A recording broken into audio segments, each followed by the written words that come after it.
حضرت ابراہیم علیہِسسلام نے گھر کے اندر سے فرمایا نہیں کرنے دوں گا، گھر کے اندر بھی ٹکرائے، فرمایا تم جو بھی ہو پاش پاش کیا چچا کے اصولوں کو، اور باہر جب نکلے تو صرف علاقے کے چیئرمین سے نہیں ٹکرائے، ایم پی ایم این اے وزیر مشیر سے نہیں ٹکرائے، سپر پاور نمرود دنیا کا واحد حکمران تھا اس وقت، دوسرا کوئی حکمران ہی نہیں تھا،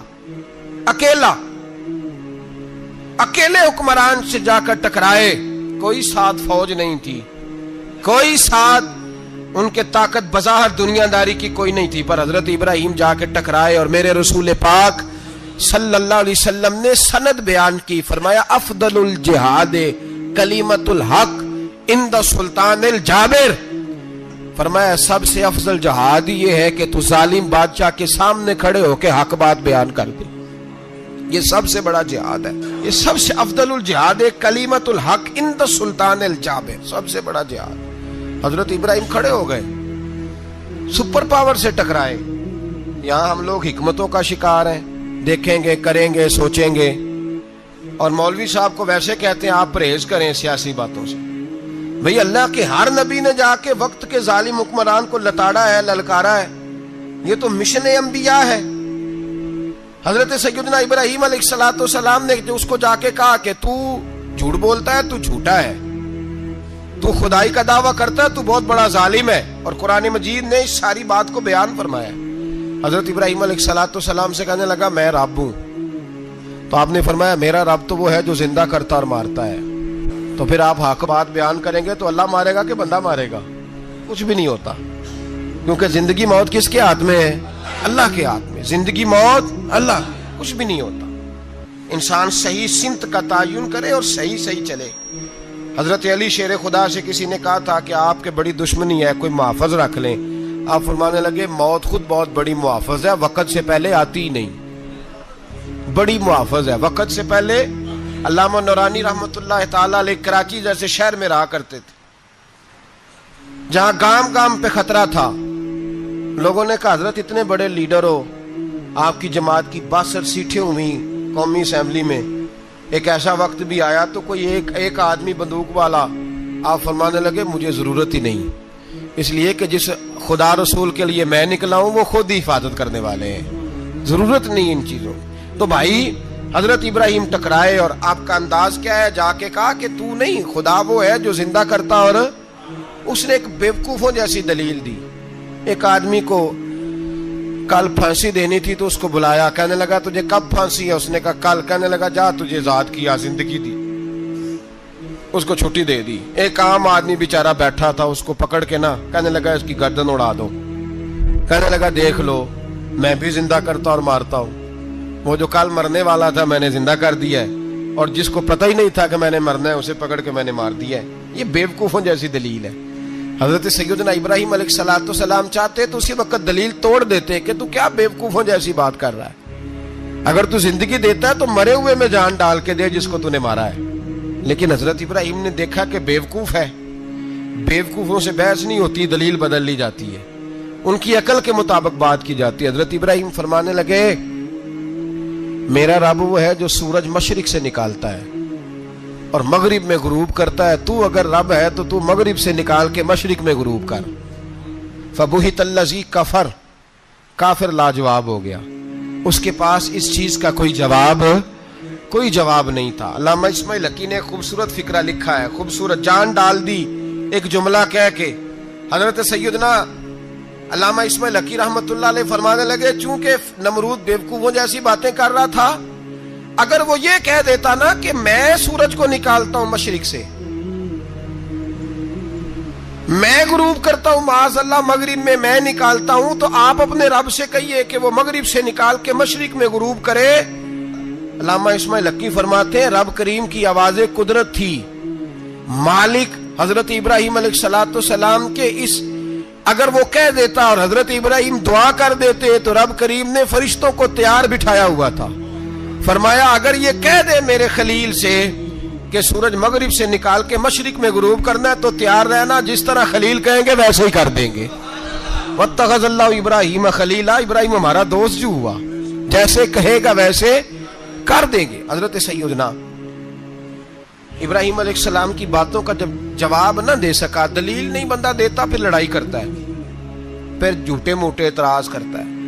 دلیل ختم ہوتی ہے تو لوگ ذاتیات پہ اترتے ہیں, کہتے ہیں یہ کھانستا صحیح نہیں, دیکھتا صحیح نہیں. دلیل ختم, اب ذاتیات پہ اترے, کہنے لگے مجھے پتہ چلا ہے کہ یہ فلانی جگہ گیا تھا تو وہاں جا کے اس نے اس طرح کیا ہے. پھر لوگ ذاتیات پہ اترتے ہیں, جب دلیل کا جواب دلیل سے نہیں دے پاتے پھر ذاتیات پر اتر کر حملے کرتے ہیں. حضرت ابراہیم کے دلائل کا جواب نمرود نہ دے سکا تو کہنے لگا کہ اس کو آگ میں ڈال دو. قوم گئی ہوئی تھی ساری, آپ نے بات سنی ہوئی ہے, میں نے صرف اشارہ دینا ہے, میلے پہ. تو حضرت سیدنا ابراہیم علیہ السلام نے سارے بت توڑ دیے, کلاڑا بڑے بت کی گردن پہ رکھا. واپس آئے, کہنے لگے بت کس نے توڑے ہیں؟ تو فرمایا اس سے پوچھ لو جس کی گردن پہ کلاڑا ہے. کہنے لگے یہ تو بول ہی نہیں سکتا. تو فرمانے لگے بڑے بیوقوف ہو جو بولتا ہی نہیں, سنتا ہی نہیں, اپنا آپ نہیں بچا سکتا, اس کی پوجا کرتے ہو. کہنے لگے پکڑو, دلیلیں ختم ہو گئی, اس کو آگ میں ڈالو. بہت بڑی حویلی 45 فٹ مربع پہ مشتمل ایک حویلی بنائی گئی اور 45 فٹ اونچی. مختلف روایات, علامہ اسماعیل حقی کہتے ہیں کہ 3 مہینے تک نمرود نے کہا کہ اس کے اندر لکڑیاں ڈالو. لوگ پوچھنے لگے کتنی دنیا جلانی ہے؟ کہنے لگا بندہ تو ایک جلانا ہے, پر بندہ بڑا تگڑا ہے, ایک بندہ. 3 مہینے لکڑیاں ڈالی گئیں. اور لوگوں کی جو تہمات ہوتی ہیں نا وہ بڑی عجیب ہوتی ہیں. تہمات میں نے بڑی تفصیل سے رمضان المبارک میں گفتگو کی تھی. بدشگونی, تہمات لوگ لیتے ہیں. اس وقت بھی لوگ تہمات کا شکار ہو گئے. عقیدہ بگڑ جاتا ہے تو وہ عجیب و غریب باتیں کرنے لگتا ہے. تہمات کا شکار ہو گئے. بیبیاں نظر مانتی, میں بیمار ہوں, اگر صحیح ہو گئی تو اتنے من لکڑی دوں گی حضرت ابراہیم کی آگ جلانے کے لیے. ایک عورت لے کے جا رہی ہے لکڑیاں, تو ایک نیک دل آدمی نے اس سے پوچھا کہاں جا رہی ہو؟ کہنے لگی میں نے منت مانی تھی تو حضرت ابراہیم علیہ السلام کو معاذ اللہ جلانے کے لیے لکڑیاں لے کے جا رہی ہوں. تو وہ رب کریم کے بندے کہنے لگے تو ڈھونڈتی رہے گی, تجھے وہ جگہ ملے گی نہیں. وہ بی بی کئی مہینے گھومتی رہی, جگہ ہی نہیں ملی جہاں لکڑیاں ڈالنی, ماری گئی. تہمات کا شکار ہوئے بہت سارے لوگ. تہمات کا بھائی, تہمات دین کے اندر منع ہے. تہمات دین میں کوئی نظر ماننا, کوئی کسی بزرگ کے مزار پہ جا کے سالے ثواب کے لیے کوئی چیز ماننا, یہ تو درست ہوا.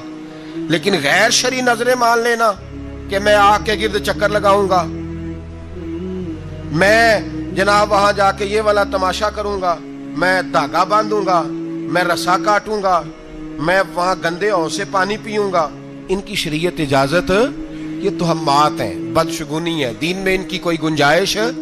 آپ نظر ماننے سے پہلے بھی کسی عالم سے رابطہ کریں کہ میں منت مانگنے لگا ہوں تو کیسے ماننی چاہیے, اس کا طریقہ پوچھیں. ایسے ہی غلط چیز کی منت تھوڑی مان لی جائے گی. بہرحال آمدام برسرے مطلب حضرت ابراہیم کے لیے آگ جلائی گئی. 45 فٹ اونچی آگ ہے, پرندہ بھی اوپر سے گزرتا ہے تو نیچے گر جاتا ہے جل کے. اتنے دن لگا کے آگ جلائی گئی. اب حضرت ابراہیم کو جلایا جانے لگا ہے. یہاں تو موجیں ہے نا, جو کسی ادارے کا سربراہ ہے اس کے لیے موج ہے, کسی جگہ آفیسر بن گیا تو موج ہے, پیر صاحب کے لیے موج ہے, علامہ صاحب کے لیے موج ہے, خطیب صاحب کے لیے موج ہے. جلنا کس کو پڑتا ہے؟ وہاں علی کوئی نہیں رہا اللہ ماشاءاللہ. وہ لوگ گزر گئے جو تکلیفیں سہ کے کام کرتے تھے, گزر گیا زمانہ. حضرت سیدنا ابراہیم علیہ السلام کو جلایا جانے لگا ہے تو اب اتنی بڑی آگ ہے تو ڈالیں کیسے؟ شیطان نے تجویز دی کہ منجنیق بناؤ. منجنیق, بڑے بڑے بانس باندھ کے ان کے نیچے رسا باندھو. وہ جس طرح جھولنے کے لیے جھولا بنایا جاتا ہے, اس طرح ایک منجنیق پرانے زمانے میں اس میں پتھر رکھ کے پھینکے جاتے تھے دشمنوں پہ. وہ منجنیق بنائی گئی کہ دور سے حضرت ابراہیم کو پھینکیں گے. ہاتھ حضرت ابراہیم کے باندھ دیے, پاؤں مبارک باندھ دیے. پوری زمین پہ ایک نام لینے والا خدا کا, اور اس کو آج رسیوں میں جکڑا ہوا ہے. جب پھینکا جانے لگا نا آگ میں, حوریں رونے لگی, فرشتے تڑپنے لگے, اے اللہ یہ کیا ہونے لگا ہے؟ ایک تیرا خلیل اور وہ بھی آگ میں. فرمایا جاؤ جا کے اس سے کہو اگر تمہاری مدد لیتا ہے تو اسے بچاؤ. ہوا کا فرشتہ آیا, کہا ابراہیم اگر تو کہے. او بھائی ان چیزوں کو کہانی سمجھ کے نہ سنا کریں, یہ داستان نہیں، یہ وہ طریقے ہیں جو ہمارے رسول نے ہمیں اپنانے کا حکم ارشاد فرمایا ہے. جو عقیدے، یہ وہ نظریات ہے جو ہمیں اوڑھنے کو کہا گیا. اپنے رب کریم کی رضا پہ راضی رہنے کے یہ وہ خوبصورت مواقع ہیں صوفیاء نے جن کو بنا کر سمجھا کر ہم تک پہنچایا ہے. یہ ہے اہل طریقت کی باتیں. وہ کہتے ہیں یار جس حال میں رکھے راضی رہنا ہے. حضرت ابراہیم علیہ السلام کو پھینکا جا رہا ہے، فرشتہ آیا، اے اللہ کے خلیل اگر حکم دو تو اتنی ہوا چلاؤں کہ نمرودی جل جائے سارے، آگ ان پہ پھینک دی جائے. آپ نے فرمایا تو جا، تجھ سے مجھے کوئی کام نہیں. تھوڑی دیر کے بعد پانی کا فرشتہ آیا، کہا حضور اتنی بارش برساؤں گا کہ آگ بجھ جائے گی. فرمایا تو جا، تجھ سے کوئی کام نہیں. اب جب منجنیق میں رکھ دیے گئے، آگ میں جانے کا لمحہ ہے، تیاری ہے، حضرت جبریل امین حاضر خدمت ہوئے. کہا ابراہیم کوئی حاجت؟ فرمایا تجھ سے کوئی نہیں. کہا چلو مجھ سے نہیں تو رب کریم سے ہی بات کر لو، مجھے پتا ہے میں چھوٹا ہوں، آپ مجھ سے مدد کیوں لوگے، رب کریم سے ہی بات کر لیں. تو حضرت ابراہیم کہنے لگے جبریل یہ بتا، رب کو نہیں پتا اس کا خلیل کس حال میں ہے؟ اسے نہیں پتا میں کس حال میں ہوں؟ میرے ہاتھ بندے ہیں، پیر بندے ہیں آگ میں، اسے نہیں پتا؟ بتایا تو اسے جاتا ہے جس سے خبر نہ ہو. تو اگر اسے پتا ہے تو اگر وہ جلانے پہ راضی ہے تو میں بھی جلنے کو تیار ہوں، میں تیار ہوں. اسے کہو ٹھیک ہے.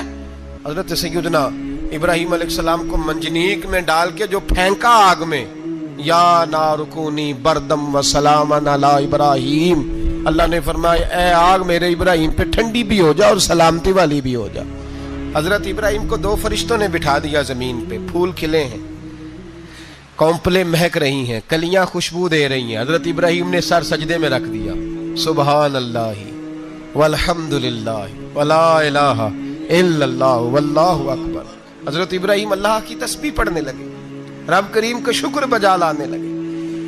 نکلے وہاں سے، کچھ دن گزر گئے، نکلے، حکم ہو گیا ابراہیم علاقہ چھوڑ دو. حضرت ابراہیم علیہ السلام وہاں سے نکل کے مصر آئے، چچا کے پاس ٹھہرے. انہوں نے اپنی بیٹی جناب سارہ کا نکاح کر دیا. کچھ آگے بڑھے تو ایک ظالم بادشاہ سے ٹکرائے. اس نے ایک شہزادی، ایک بادشاہ کی بیٹی قید کی ہوئی تھی، جناب ہاجرہ نام تھا. ان کو قید سے چھڑا کے ساتھ لائے. حضرت لوط علیہ السلام بھی ساتھ.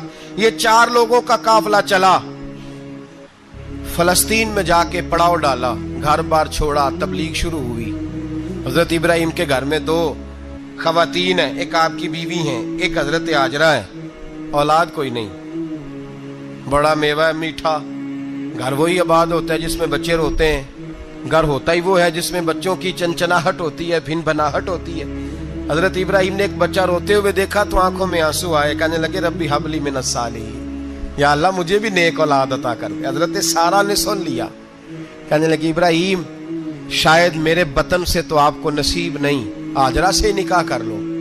جناب ہاجرہ سے نکاح ہوا. اللہ تو بڑا بے نیاز ہے، رب کریم نے حضرت اسماعیل جیسا خوبصورت بیٹا عطا فرمایا. بیٹا کالا سیاہ بھی ہو تو سینے کی ٹھنڈک ہوتا ہے، پر یہ تو وہ بیٹا ہے جس کی پیشانی میں نور محمدی چمکتا ہے صلی اللہ علیہ وسلم. حضرت سیدنا اسماعیل علیہ اتنے خوبصورت. اب جس بیوی کے یہاں بیٹا تھا، بیٹھنا اٹھنا بھی زیادہ اس کے پاس، آنا جانا بھی اس کے پاس، توجہ ادھر ہو گئی. جناب سارہ رشک کرنے لگی. ایک دن کہنے لگی اسے چھوڑ آ جنگل میں، وادی غیر ذی زرع، مکے کے پاس.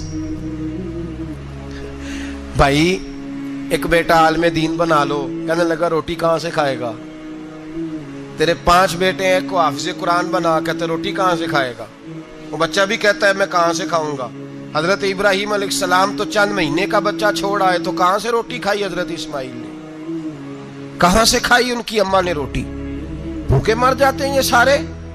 میں بڑی ذمہ داری سے کہا کرتا ہوں کہ جتنی خوبصورت روٹی اللہ کریم دین کے خادموں کو عطا کرتا ہے شاید کسی اور کے نصیب ہوتی ہو، لیکن ہم لوگ توجہ ہی نہیں کر رہے، ہمارا ذوق ہی نہیں بن رہا، ہم یہ محنت ہی نہیں کر رہے کہ قوم کو مستند علماء کی ضرورت ہے. علاقوں کے علاقے خالی ہیں، ادھر ہمارا مزاج ہی نہیں بن رہا، توجہ ہی نہیں دین کی خاطر. اور پھر چلے بچے تو بعد کی بات ہے نا، جو ابھی خود جوان ہے وہ بھی یہ دعا. ایک صاحب مجھے کہنے لگے میں دعا مانگ رہا ہوں اللہ مجھے بیٹا دے تو میں اسے دین پہ لگاؤں گا. تو میں نے کہا آپ بھی بوڑھے نہیں ہوئے، آپ خود ہی لگ جائیں. بیٹا تو ابھی آئے گا تو لگے گا نا. تو آپ تو اس وقت ہے تو آپ تو پہلے لگے نا صاحب. 2 گھنٹے تو نکال کے آئے. دین سیکھنے کو کافی ہے؟ آپ اتنی لمبی سوچ رہے ہیں کہ بچہ آئے گا تو بڑا ہوگا تو وہ جائے گا تو دیکھی جائے گی، ابھی تو آپ ہیں تو آپ تو آؤ۔ حضرت ابراہیم نے بچہ وہاں چھوڑا۔ یہاں سے جو عمرہ کرنے لوگ جاتے ہیں نا، جو حج کرنے جاتے ہیں، ان کو پتا ہے کہ وہاں دنیا کی ہر نعمت ملتی ہے، پھر بھی ڈبل ٹرپل پیسے لوگ جیبوں میں ڈال کے جاتے ہیں۔ حضرت ابراہیم جب وہاں لے کے گئے تو کوئی انسان نہیں تھا، پانی کا قطرہ نہیں تھا، 2 کلو کھجوریں، ایک مشکیزہ، بیوی کو تھمایا۔ ہمارے گھر میں ہزاروں چیزیں پڑی ہیں، لیکن وہ جو توکل ہے نا وہ ختم ہو گیا ہے۔ اللہ دے گا، حلال حلال پہ قناعت کرے، جائز جائز پہ بھروسہ کرے، رب کریم عطا کرنے والا ہے، وہ مزاج ختم ہو گیا۔ حضرت سیدنا ابراہیم علیہ السلام 2 کلو کھجوریں، ایک مشکیزہ پانی کا دے کر کے، اور وہاں بٹھایا آپ نے اپنے بچے کو اور اپنی زوجہ جناب ہاجرہ کو، اور بٹھا کر کے یہ واپس پلٹنے لگے تو حضرت ہاجرہ سلام اللہ علیہ نے آواز دی، کہا ابراہیم کس کے سہارے پہ چھوڑ کے جا رہے ہیں؟ جہاں آب زمزم کا کنواں ہے نا، جو لوگ گئے ہیں انہوں نے صفا مروہ کی صحیح کی ہے، صفا مروہ سے باہر نکلے نا، سرکار کی ولادت کا مقام ہے، اس جگہ پہ آب زمزم کا کنواں تھا، وہاں حضرت سیدنا ہاجرہ کو بٹھایا، کوئی چیز نہیں، کوئی درخت نہیں، کوئی کھیت نہیں، کوئی پانی نہیں، کوئی کنواں نہیں، وہاں بٹھایا اور بٹھا کر کے نکلنے لگے تو جناب ہاجرہ فرمانے لگی ابراہیم کس کے سہارے پہ چھوڑ کے جا رہے ہو؟ کہنے لگے اللہ کے سہارے پہ۔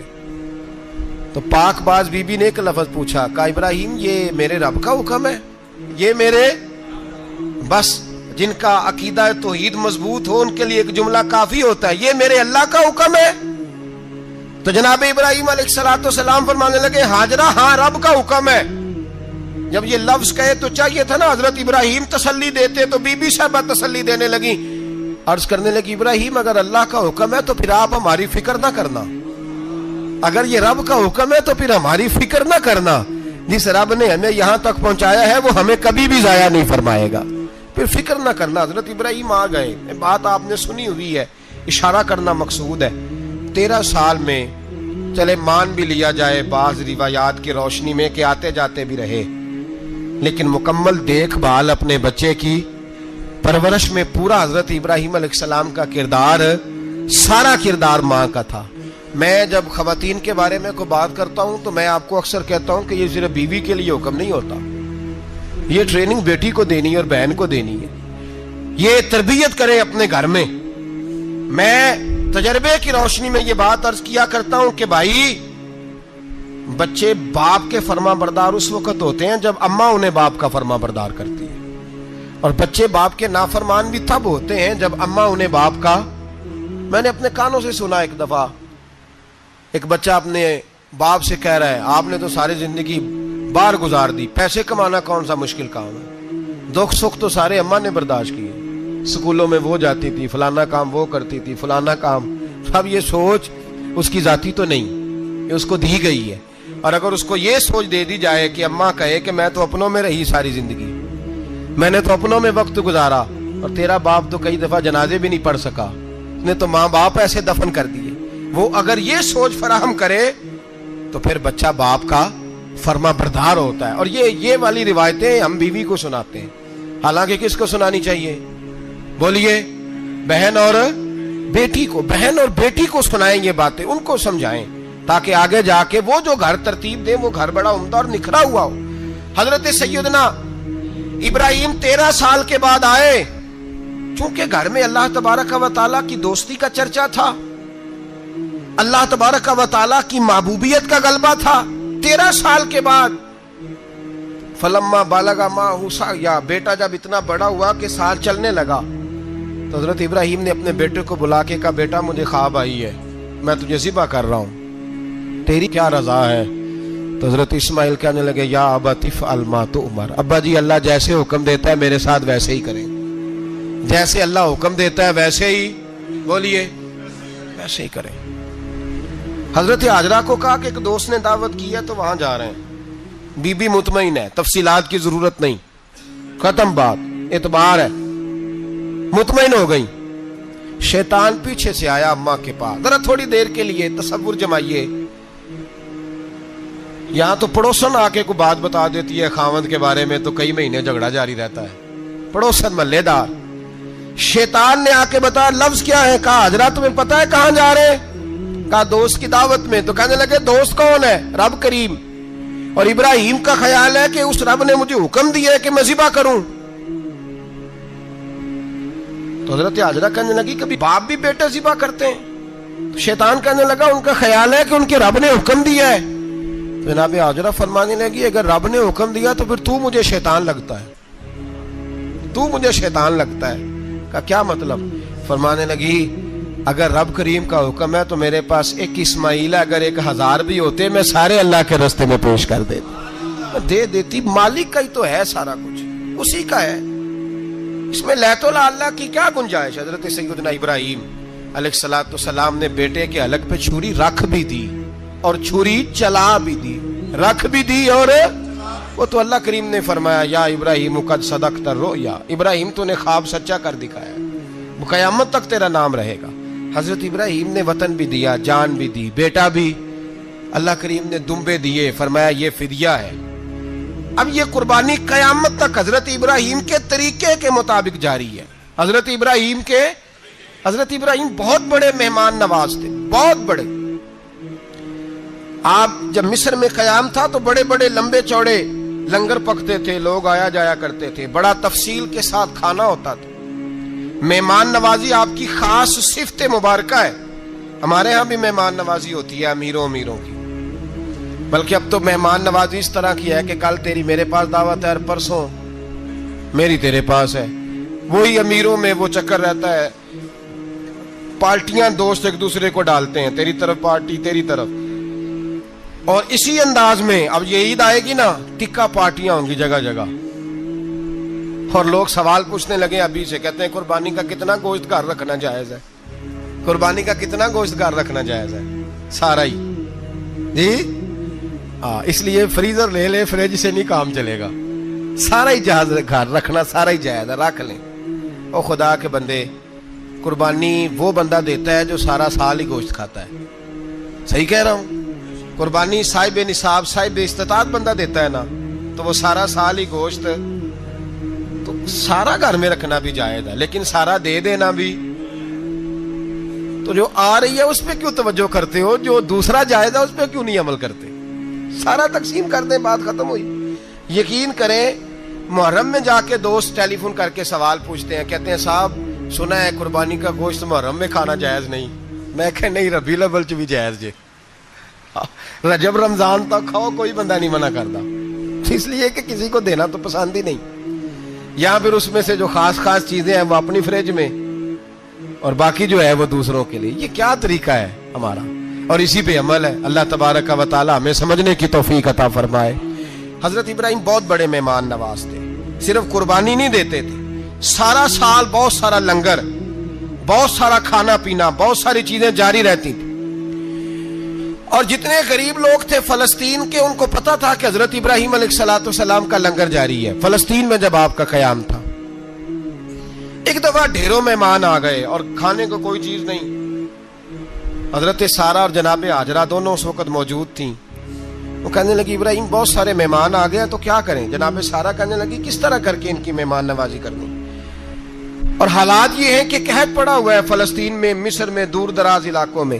تو حضرت ابراہیم کہنے لگے یہ اللہ کے مہمان ہیں اور ہمیں رب کریم کا بندہ سمجھ کے آ گئے, اللہ ہی بندوبست کرے گا. فرمانے لگے میرا مصر میں ایک دوست ہے, وہ قحط کے دنوں میں غلہ جمع کر لیتا ہے, میں اس کی طرف پیغام بھیجتا ہوں, مجھے امید ہے وہاں سے غلہ ملے گا. 2 3 5 اونٹ والے غلام بلائے اور ان کو کہا کہ جاؤ غلہ لے آؤ مصر کے دوست سے. وہ لوگ کہتے ہیں ہم غلہ لینے گئے, وہاں جب پہنچے تو حضرت ابراہیم خلیل اللہ علیہ السلام کا پیغام دیا تو آپ کا وہ دوست کہنے لگا غلہ تو بے شمار تھا, مجھے خبر نہیں تھی کہ حضرت ابراہیم کا پیغام آئے گا, تو میں تو سارا تقسیم کر چکا ہوں. لوگ لے گئے, اب تو کوئی شے نہیں. اب وہ خالی آ گئے 5 کے 5 اونٹ. جب خالی آئے تو حضرت ابراہیم کی حویلی کی دیواریں چھوٹی چھوٹی تھیں. ان غلاموں میں سے, خادموں میں سے, آپ کے ان چاہنے والوں میں سے ایک کہنے لگا یار وہ غریب تو انتظار کر رہے ہوں گے کہ غلہ لینے گئے ہیں, ہمیں روٹی ملے گی. چھوٹی چھوٹی دیواریں ہیں, وہ جب دیکھیں گے نا خالی آ گئے تو انہیں تکلیف ہوگی، اس طرح کرو بوریوں میں ریت بھر لیتے ہیں، ریت بھر کے لے جاتے ہیں، بعد میں اندر رکھ کے انہیں سمجھا بہلا لیں گے یا حضرت ابراہیم کو بتائیں گے، وہ خود ہی ان لوگوں کی دلجوئی فرمائیں گے۔ اب غلہ کی جگہ ریت بھر کے اونٹوں پہ رکھ کے لائی گئی، لا کے بوریاں جب رکھ دی گئیں، حضرت ابراہیم علیہ السلام دوپہر کے وقت آرام فرما رہے تھے، بی بی سارا اٹھی، کہتی ہیں جب میں نے دیکھا نا کہ بوریاں پہنچ گئی ہیں تو گئی، غلام کو ساتھ لیا اور اس کو جب کھولا نا تو کہتی اتنی حسین گندم میں نے پہلے کبھی دیکھی نہیں تھی، اتنا پیارا دانا میں نے کبھی ملاحظہ ہی نہیں کیا تھا۔ فرماتی ہیں جب اس کو پیس کر چکی میں روٹیاں پکائیں تو خوشبو دور دور تک پھیل گئی، اعلیٰ غذا بنی، بڑے بڑے کھانے بیویوں نے مل کے پکائے، چن دیے گئے، حضرت ابراہیم اٹھے تو لوگ کھانا کھا رہے، سجدہ شکر ادا کیا، اور جب سجدے میں گئے تو وحی آنے لگی، پھر رونے لگے، جب پلٹ کر باہر تشریف لائے تو جناب سارا کہنے لگی ابراہیم تمہارا مصری یار بڑا اچھا ہے، اس نے اتنی اعلیٰ گندم بھیجی ہے کہ اتنی تو میں نے پیاری گندم کبھی دیکھی نہیں۔ جناب ابراہیم مسکرائے، فرمانے لگی سارا یہ مصری یار نے نہیں بھیجی، یہ میرے عرشی یار نے بھیجی ہے، یہ میرے عرشی یار نے بھیجی ہے۔ بھائی مہمان نوازی مزاج تھا، ہاتھ لٹا دینا مزاج تھا، دوسروں کی اشکشوئی مزاج تھا۔ حضرت ابراہیم علیہ السلام کا طریقہ ہے قربانی، حضور نے ان کا طریقہ بیان کیا۔ اگر سال کے بعد قربانی دینا ان کا طریقہ ہے تو سارا سال غریبوں کو روٹی دینا بھی حضرت ابراہیم کا طریقہ ہے، سارا سال غریب کی نوکری کرنا یہ بھی حضرت ابراہیم کا طریقہ ہے، بھوکے کو کھانا کھلانا یہ بھی۔ میرے مصطفیٰ کریم سید عالم صلی اللہ علیہ وسلم سے صحابہ نے پوچھا حضور بہترین مسلمان کون ہے؟ بہترین مسلمان تو حضور نے فرمایا جو سلام لینے میں پہل کرے اور غریب کو روٹی کھلانے میں سب سے اچھا ہو، وہ بہترین مسلمان ہے، زبردست مسلمان۔ ہمارے ہاں دعوتیں ہوتی ہیں تو امیروں کی، افطاریاں ہیں تو امیروں کی، اور میرے مصطفیٰ کریم علیہ السلام نے فرمایا بدترین دعوت ہے جس میں امیر بلائے جائے غریب نہ بلائے جائے، وہ بدترین دعوت حضرت ابراہیم کا طریقہ رہا، ساری زندگی مہمان نوازی۔ اور دوسرا ان کا مزاج تھا، اللہ سے پیار ہو گیا تھا نا، جب رب کریم سے محبت ہوتی ہے نا اور محبت کا احساس ہوتا ہے دل میں، پھر سجدے لمبے ہوتے ہیں۔ عام آدمی تو نماز بھی نہیں پڑھ سکتا، جسے خدا سے محبت ہوتی ہے وہ تہجد بھی نہیں چھوڑ سکتا۔ وہ یہ محبت کی بات ہے نا، جس کو پیار ہوتا ہے اس کی تہجد بھی ہے، اس کی اشراق بھی ہے، چاشت بھی ہے، اس کے عمرے بھی ہیں، اس کے حج بھی ہیں، اس کے بار بار کعبۃ اللہ کے دیدار بھی ہیں۔ یہ محبت الہی ہے، جوش مارتی ہے۔ ان لوگ سجدہ کرتے ہیں تو اٹھتے ہی نہیں، اللہ کے بندوں سے پیار کرتے ہیں، اللہ کی۔ حضرت ابراہیم کو رب کریم سے اتنی محبت تھی، اتنا پیار تھا کہ وہ آپ کی زندگی کے ہر پہلو سے چھلکتا تھا۔ ایک وقت ایسا آیا کہ اللہ تعالیٰ نے حضرت ابراہیم کو بہت زیادہ مال عطا فرمایا، اتنے اونٹ گنے نہیں جاتے، گائیں اتنی زیادہ کہ شمار نہیں ہوتی، بکرے بکریاں اتنی زیادہ کہ شمار، بہت زیادہ مال اللہ نے عطا فرمایا۔ اور ابھی کچھ عرصہ پہلے آپ پیچھے جائیں نا تو جو لفظ مال تھا وہ روپے پہ تو بولا ہی نہیں جاتا تھا، وہ جانوروں پہ بولا جاتا تھا۔ بہت زیادہ مال اللہ نے دیا، بکریاں، گائیں، اونٹ، بیل، بڑا کچھ۔ تو رب کریم نے فرشتوں سے فرمایا کہ وَاتَّخَذَ اللَّهُ ابراہیم خلیلا، ابراہیم میرا دوست ہے۔ تو فرشتے کہنے لگے یا اللہ جسے اتنا کچھ دیا جائے اس نے دوست تو بننا ہی ہوتا ہے، تو نوازا ہی بڑا ہے، اتنا مال، اتنے کھیت کھلیان، اتنا کچھ۔ اللہ کریم نے فرمایا جاؤ آزمائش کر لو، امتحان لے لو۔ فرشتہ امتحان لینے پہنچ گیا۔ حضرت ابراہیم کے جانور چر رہے ہیں چراگاہ میں، حضرت ابراہیم بھی ہیں، غلام بھی ہیں، بہت بڑا ریوڑ ہے، آپ تشریف فرمائیں۔ ایک فرشتہ آیا تو کھیت میں چھپ کے بیٹھ گیا اور بلند آواز سے کہنے لگا سبحان اللہ والحمد للہ ولا الہ الا اللہ واللہ۔ یہ تسبیح بڑی پسند ہے، محبوب نے ان کی فضیلت بیان کی۔ اب وہ حضرت سیدنا ابراہیم علیہ السلام کھڑے تھے تو وہ کھیت میں بیٹھ کے تسبیح پڑھنے لگا سبحان اللہ والحمد للہ ولا الہ الا اللہ۔ حضرت ابراہیم کہنے لگے یہ میرے رب کا نام کون لے رہا ہے، بڑی اس کی میٹھی آواز ہے، بڑی کون ہے؟ ڈھونڈنے لگے، گھومتے گھومتے اس کے پاس چلے گئے، فرشتہ انسانی شکل میں، تو میرے رب کا ذکر کر رہا تھا؟ اس نے کہا میں ہی کر رہا تھا۔ فرمانے لگے یار ایک دفعہ پھر نہیں کرتا؟ تو کہنے لگا ابراہیم پہلے تو میں اپنی مرضی سے کر رہا تھا، تو کہتا ہے تو پیسے لگیں گے، پیسے ہیں تو کر دیتا ہوں، حضرت ابراہیم کہنے لگے بول تو کیا لے گا, میرے اللہ کا ذکر سنانے کا کیا لے گا؟ کہنے لگا جتنی بکریاں آپ چرا رہے ہیں ساری دے دے تو میں اللہ کا ذکر سنا دیتا ہوں. آپ نے فرمایا بس جا تیری ساری ہوئی میرے رب کا ذکر سنا.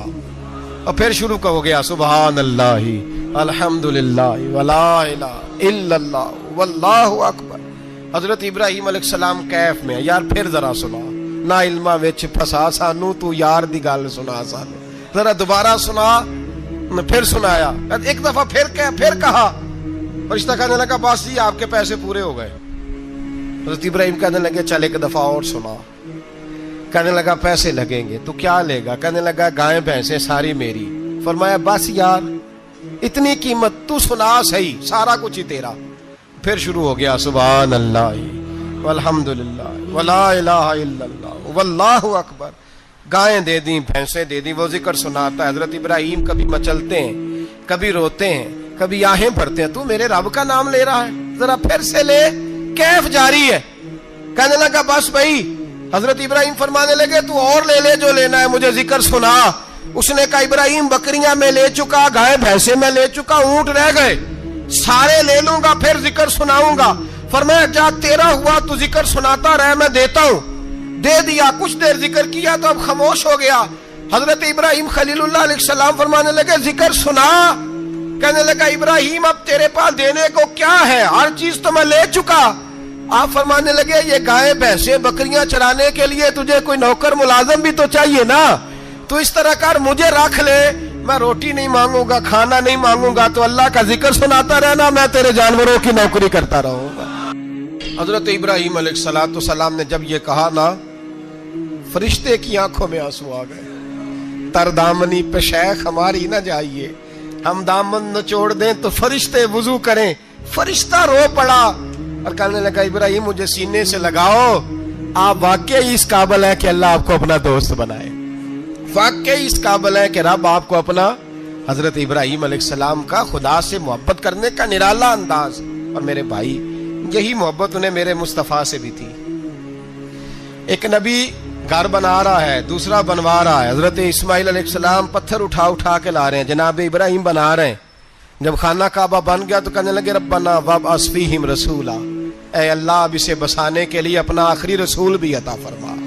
نبی پاک فرماتے ہیں میں دعا ہوں حضرت ابراہیم کی. یہ قربانی حضرت ابراہیم کا طریقہ ہے. حضور نے اگرچہ نبی پاک کی اپنی سنت تھی, یہ بھی کہہ سکتے تھے سنتی و سنت ابیکم ابراہیم, میری سنت ہے اور تمہارے باپ ابراہیم کی سنت ہے. یہ نہیں فرمایا. جب صحابہ نے کہا قربانی کیا ہے, فرمایا سنت ابیکم ابراہیم, یہ تمہارے باپ ابراہیم کی سنت ہے. ہر صاحب نصاب پر قربانی واجب ہے. جو زکوٰۃ کا نصاب رکھتا ہو اس پر قربانی واجب ہے, یعنی ضروریات سے زیادہ اتنے پیسے جتنے پیسوں سے زکوٰۃ فرض ہوتی ہے, اتنے پیسے جس آدمی کے پاس قربانی سے پہلے آ جائیں اس آدمی پر قربانی کرنا واجب ہے.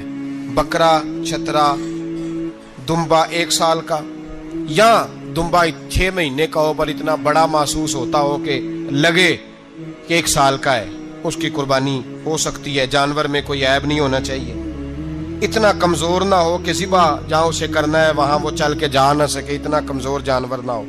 اس کے اندر بظاہر کوئی اتنا بڑا نقص نہ پایا جاتا ہو, کانا نہ ہو, لنگڑا نہ ہو, کوئی اس کی ہاتھ نہ کٹے ہوئے ہوں, ایسا نقص جو واضح ہو.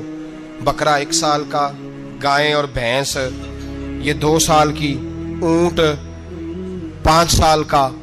اب اس میں یہ ہے کہ ہمارے بہت سارے دوست چونکہ ہم دیہاتی لوگ ہیں تو پوچھتے ہیں کہ دوندا نہیں ہے تو چوگا نہیں ہے, تو یہ ہماری پنجابی کی اصطلاحات ہیں. پنجابی کی شریعت اسلامیہ نے سال بتائے ہیں, یہ تو ہم نے اپنی آسانی کے لیے, یا دیہاتوں میں جو ماحول تھا اس طرح کا جانور لیں, خوبصورت جانور لیں. جو نصاب ہے وہ بھی میں نے آپ کو بتایا, لیکن ایک اور پہلو بھی ہے. نبی پاک صلی اللہ علیہ وسلم پہ زکوٰۃ کبھی فرض نہیں ہوئی, کبھی حضور پہ زکوٰۃ فرض نہیں ہوئی. نبی پاک صلی اللہ علیہ وسلم کے پاس اتنا سرمایہ کبھی اکٹھا ہوا ہی نہیں کہ زکوٰۃ فرض ہو. لیکن نبی پاک کے صحابہ فرماتے ہیں کہ مدینے کے 10 سالوں میں اللہ کے رسول نے ہر سال قربانی فرمائی ہے, ہر سال قربانی دی. اور جس سال حضور حج کرنے گئے اس سال اللہ کے نبی نے 63 اونٹ ذبح فرمائے.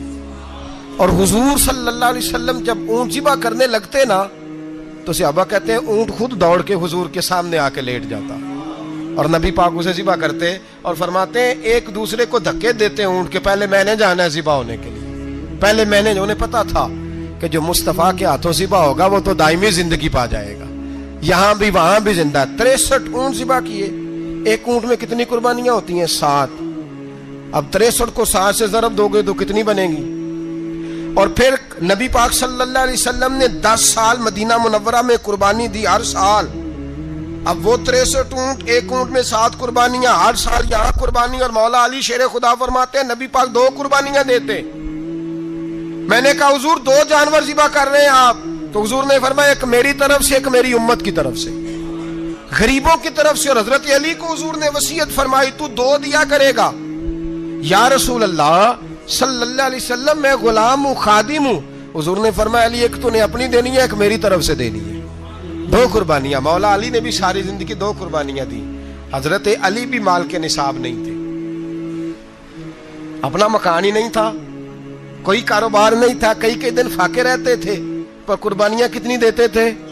2۔ ہمارے پاس ویسے اگر سسرال میں، میکے میں، کزنوں میں کچھ شادی ہو جائے تو 50-60 ہزار کا خرچہ برابر ہے، وہ پکا ہے۔ اور قربانی کی باری غریب ہو گئے، سارے غریب ہو گئے، کہتے نہیں یہاں مشکل ہے۔ او خدا کے بندے، اللہ کے ساتھ تجارت کر، اس کے رستے میں 1 دے گا، رب تجھے 70 گنا اضافہ کے ساتھ عطا فرمائے گا۔ قربانی مال کے نصاب پہ ہے۔ کوشش کیا کریں کہ اللہ کے رستے میں جب دینا ہو پھر لیت اللہ سے بچیں، خوبصورت جانور لائیں۔ جن کو اللہ نے توفیق دی ہے ان کے لیے نصیحت ہے، جن کو اللہ نے توفیق دی۔ میں نے اپنے حضرت صاحب کو دیکھا ہے، وہ کہتے تھے کئی جانور اللہ نے بڑا نوازا ہے، کہتے ایک میرا ہے، ایک میرے ماں کا، ایک میرے باپ کا ہے، ایک میرے فلاں استاد صاحب کا، ایک میرے پیر صاحب کا ہے۔ یہ جانور غوث اعظم جیلانی کا نام کا دے رہا ہوں۔ اور پھر ایک بڑا خوبصورت جانور بندھا ہوتا اور حضرت خود ان کو چارہ ڈال رہے ہوتے، تو حضور یہ کیا ہے؟ فرمانے لگے یہ میں رسول اللہ کے نام پہ قربان کروں گا، یہ نبی پاک کے نام پر قربان کیا جائے گا۔ جن کو اللہ نے حیثیت دی ہے وہ کوشش کریں اپنے محبوب کی طرف سے بھی قربانی کریں، نبی پاک کے نام کی قربانی دے، خوبصورت سا جانور پیارا، پھر اس کی خدمت ہو، پھر اس کی قربانی دی جائے اور نبی پاک کے نام پر قربانی دی جائے۔ حضور نے خود وصیت فرمائی حضرت ابو بکر صدیق کو، قربانی بڑا حسین عمل ہے، اور میرے نبی پاک صلی اللہ علیہ وسلم نے ناراضگی بھی فرمائی، ذرا خوگر حمد سے تھوڑا سا گلا بھی سن لے۔ میرے حبیب نے فرمایا جو طاقت کے باوجود قربانی نہ کرے وہ ہماری عیدگاہ میں عید کی نماز پڑھنے نہ آئے، وہ نہ آئے۔ اور یا رسول اللہ جو کرے گا، فرمایا قربانی کے جانور کا خون کا قطرہ بعد میں زمین پہ گرے گا، اللہ اس کے سارے گناہ پہلے معاف فرما دے گا، اللہ اس کے سارے گناہوں کو بخشے گا۔ قربانی کریں، خوبصورت انداز میں کریں، اللہ کی رضا کے لیے۔ بزرگوں نے لکھا ہے 3 حصے کرو گوشت کے، ایک گھر میں رکھو، ایک رشتہ داروں میں بانٹو، پڑوسیوں میں بانٹو، اور تیسرا فقط غریبوں کو دو۔ لیکن میں اکثر یہ سوچتا ہوں کہ ہمارے ہاں قربانی کرتا ہی وہ ہے جن کے گھر میں ہر جمعرات کو چھوٹا گوشت پکتا ہے، اور جن کے گھر میں ہفتے میں 3 دفعہ مرغی کا گوشت پکتا ہے، وہی تو قربانی دینے کے قابل ہوتے ہیں۔ تو وہ بھی اگر قربانی کے بکرے میں سے بھی تیسرا رکھنا چاہیں تو اجازت تو ہے، میں نے کہا سارا رکھنے کی بھی اجازت ہے، لیکن اگر آپ مہربانی کریں، کوشش کریں کہ یار ہم تو سارا سال ہی کھاتے ہیں، اور ہمارے یہاں جو گوشت تقسیم ہوتا ہے نا وہ بھی باری لگی ہوئی ہے، ادھر سے پلیٹ آئی تھی گوشت کی تو ادھر سے بھر کے چلی گئی، بھئی اس نے کی ہے، اس کو بار بار گوشت دینے کا کیا مطلب ہے؟ آپ یہ دیکھیں عزیزوں میں، رشتہ داروں میں، اور میں اگر تھوڑا سا آپ کی توجہ کرانے میں کامیاب ہو جاؤں تو سفید پوش لوگوں کو دیکھیں، کچھ سفید پوش ہیں، سفید پوش جن کے اوپر قرضے ہیں، بیماریوں نے جکڑ لیا ہے، گھر میں بڑے بڑے سخت مریض آ گئے ہیں، سفید پوش پہلے دیا کرتے تھے۔ آپ ان سے پوچھتے ہیں صاحب قربانی، تو بات کو ٹالتے ہیں، وہ کہتے ہیں سوچ رہا ہوں کوئی حصہ ڈال جائے، پردہ پوشی کرتے ہیں، کہتے ہیں کہیں حصہ رکھا ہوا ہے، پردہ پوش۔ اکثر وہ لوگ قربانی نہیں دے پاتے، اکثر دیا کرتے تھے اب نہیں دے پا رہے، کیوں؟ اس لیے کہ مشکلات ایسی آ گئیں۔ ان لوگوں کا خیال کریں، ان کے گھروں تک گوشت پہنچا کے آئیں، ان پر توجہ کریں۔ وہ سفید پوش آدمی کبھی ذکر نہیں کرے گا، کچھ تو ایسے ہیں جو خود پہنچ جاتے ہیں کہ ہمیں گوشت دیا جائے، لیکن کچھ سفید پوش ہیں لا یسألون الناس الحافا، اللہ فرماتے کچھ لوگ لپٹ لپٹ کے سوال نہیں کرتے، سفید پوشی کا بھرم رکھتے ہیں، کا مزاج نہیں۔ ان کی طرف دیکھیں، اپنے رشتہ داروں کو دیکھیں، خاص کر